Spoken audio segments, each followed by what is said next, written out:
welcome to Tracy Mommy Reads. I am back again with another book review. Today, we are going to talk about the book Good Dirt by Charmaine Wilkerson. Good Dirt. She is also the author of the book Black Cake, which was a book that I really enjoyed by her. So when I found out about this one earlier this year, I was like, oh yeah, definitely got to get into it. And much like Black Cake, it is in the same vein, being somewhat of a generational saga or a family, saga. I would call it a generational saga because of the past that it visits. And let's get into it. Let me tell you what it's about. I'm going to go here to the blurb. So it says that, first of all, there's this tagline that says, sometimes the only way forward is to look back. And I think that is a nod to the ancestry piece of this particular story. But anyway, when the book starts off, you have 10-year-old Abby Freeman, and she's like the main female character in the book. But there's a time jump, so the majority of this book, she is an adult. Anytime that we're dealing with her as a child, that's like a flashback. So anyway, when 10-year-old Abby Freeman heard the gunshot, time stopped. When she saw her brother Baz on the floor, surrounded by shattered pieces of a treasured heirloom, her life felt shattered as well. The crime was never solved, and ever since, the Freemans, one of the only black families in a well-to-do enclave in New England, have dreaded becoming the center of another media frenzy.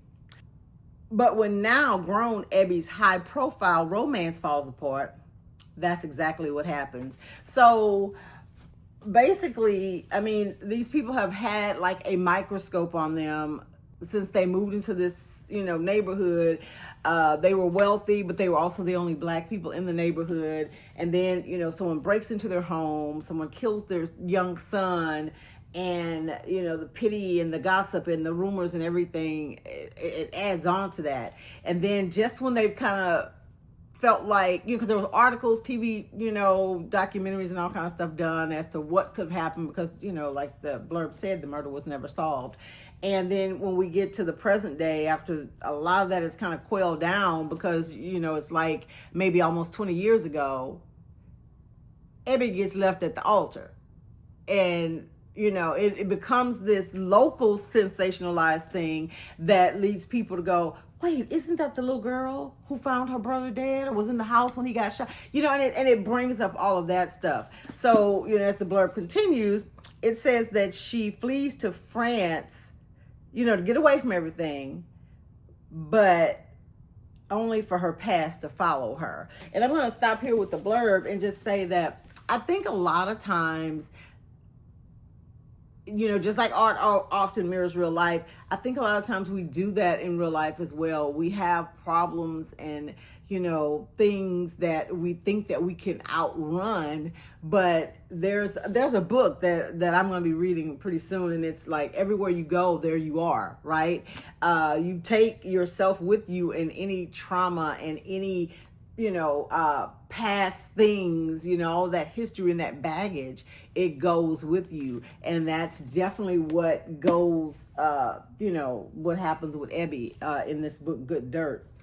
The part of the book that I found more interesting than really what was going on with Abby was how the author, and you can even see, and this time, like I missed it on Black Cake, but I saw it this time on this book. But if you look at the cover carefully, there is a pot here, like a vase. It looks like a vase, but it's a clay pot, right?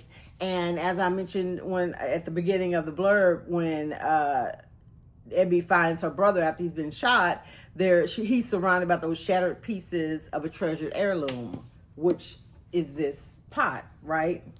Which is made from clay, which is dirt, hence the title, Good Dirt. But this pot is also almost like a character in itself in this book. And like I'm saying, getting back to it, that's the part that I found really interesting because the author then takes us on a quest back to before the Middle Passage, goes back to Africa and pretty much traces Abby's lineage to show us how this woman in this tribe in Africa was a person who, and I think there's a name for it.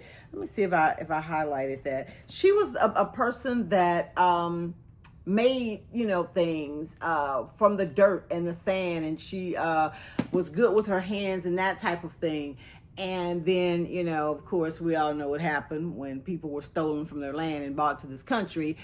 Her son gets that skill, and it kind of is passed down through all these generations, while they were enslaved people. And this same pot, it's like being carried through to after emancipation and to present day, where it was in the freeman's home with their young children, and they're this big wealthy family, and they still have this heirloom that had been passed down from generation to generation to generation. And I think that the stories of those people, because she goes there in this story with the enslaved people and what their lives were like and who they were, and how even though Ebby never knew any of those people, she still was carrying a lot of like their hopes and their dreams on her back, unbeknownst to her in some ways. But, I have this shelf upstairs, and it's just like in a corner.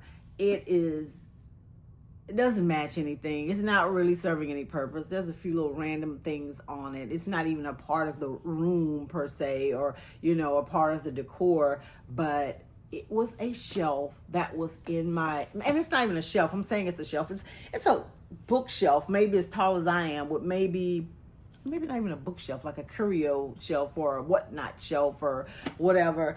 And it maybe has about 3 or 4 shelves in the entire, thing. I think they used to call those things etages or something like that. Really aging myself there. But I have that, and the only reason I have it is because it belonged to my grandmother, and I think she got it from her mother, and it's one of those things, like, for some reason I don't want to let go of. I am very, taking a sidebar here from the book, I have always been fascinated by history from the perspective of how people lived before us. I have a hard time a lot of times with historical novels or even actual accounts dealing with the enslavement of my people, right? I like the atrocities and all that stuff, but just knowing like how they people just lived with regards to community and relationships and being parents and being children and all that type of stuff, because I think that there's still this connective tissue, and they talk about it all the time, especially with Black people in America, how we carry the trauma of our ancestors, even though it didn't happen to us, and even though we weren't there, but we carry that trauma because everything that maybe we have been, that has been instilled in us, has come from a long lineage of, that's the way that my mom did, that's the way my great grandmother did it, not knowing maybe why they even did things. I think I talked about this maybe during the whole black cake thing, but and I know Italian people, will probably gasp, because I know I'm not the only person that does this. I think it's also a very American thing. It's like breaking spaghetti, right? And I think that for my family, I think that was a way to maybe make it like have more pieces, right? So that you could feed more people, when you break it. Or it could have been so that it was easier for the little kids to be able to pick up the noodles and they wouldn't have to twirl them or something like that. But even something as small as that, like you carry forth all of these things that someone taught you and you hold on to them and you don't even know why. It's just a connection to the past, or you feel like that's just the right way to do it. And sometimes, it pays homage to the past, and sometimes it can keep us stuck. Bringing it back to the book, that's what happened with Ebby, because I think that she had felt like because her brother, it was just her and her brother, right? They were their parents' only kids. And now I think she felt like everything was on her to carry their lineage forward, right? I'm their only child. I'm going to have to be this perfect person. I'm going to have to, work in the family business. I'm going to have a son or a child that can carry on my father's, that type of thing. And I think that she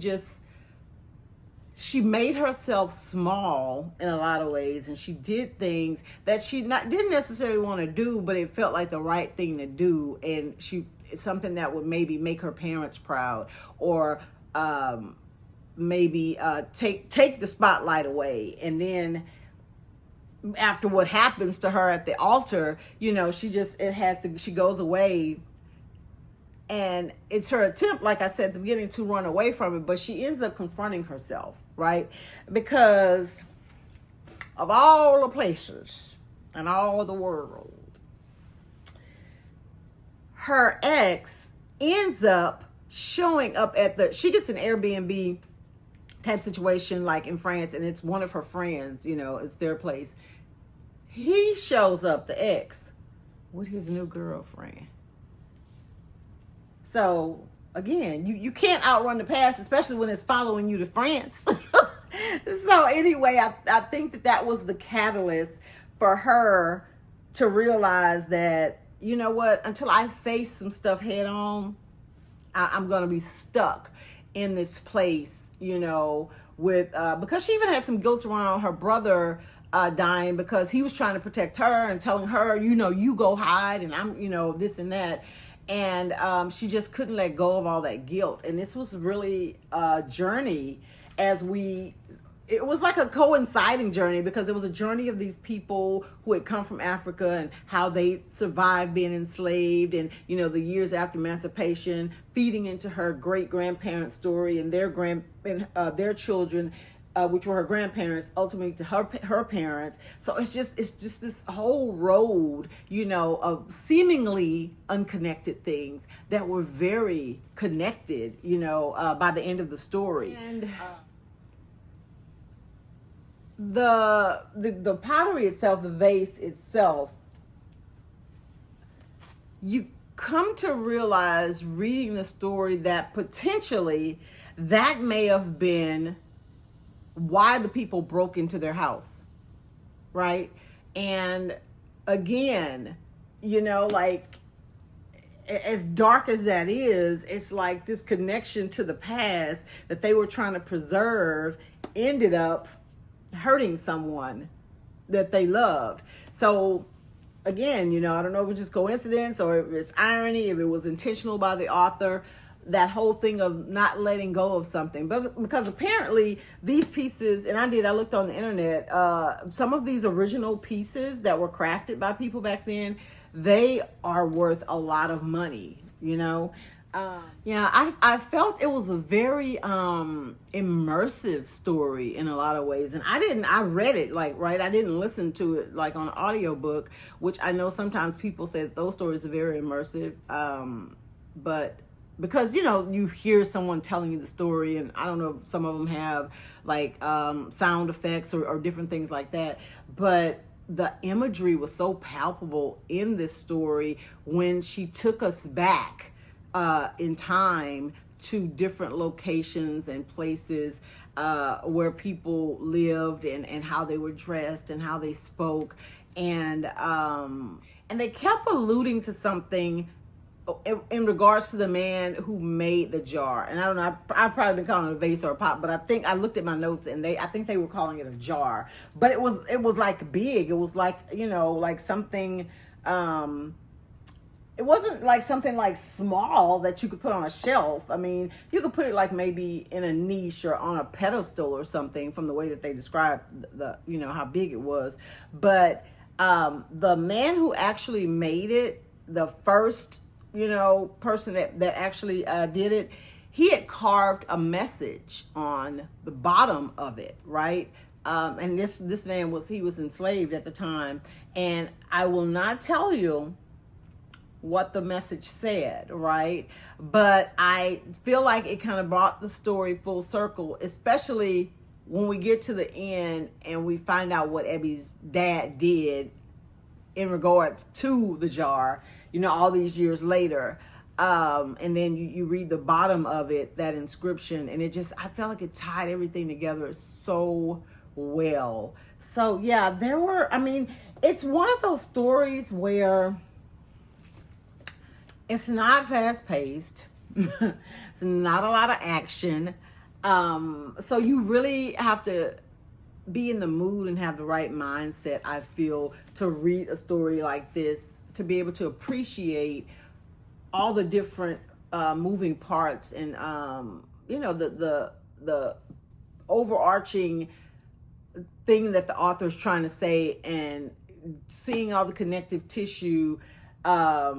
I just felt that all of that just made it, a really good read. I appreciated it.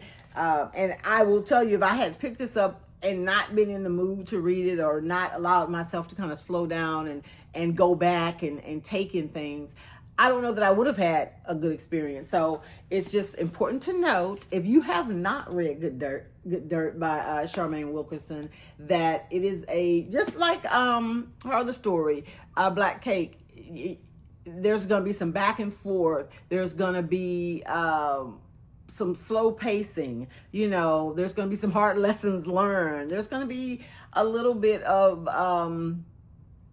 when the enslaved part of this, that, it's going to tug at your heart. It's going to make you angry. It's going to give you all the feels in this fiction book.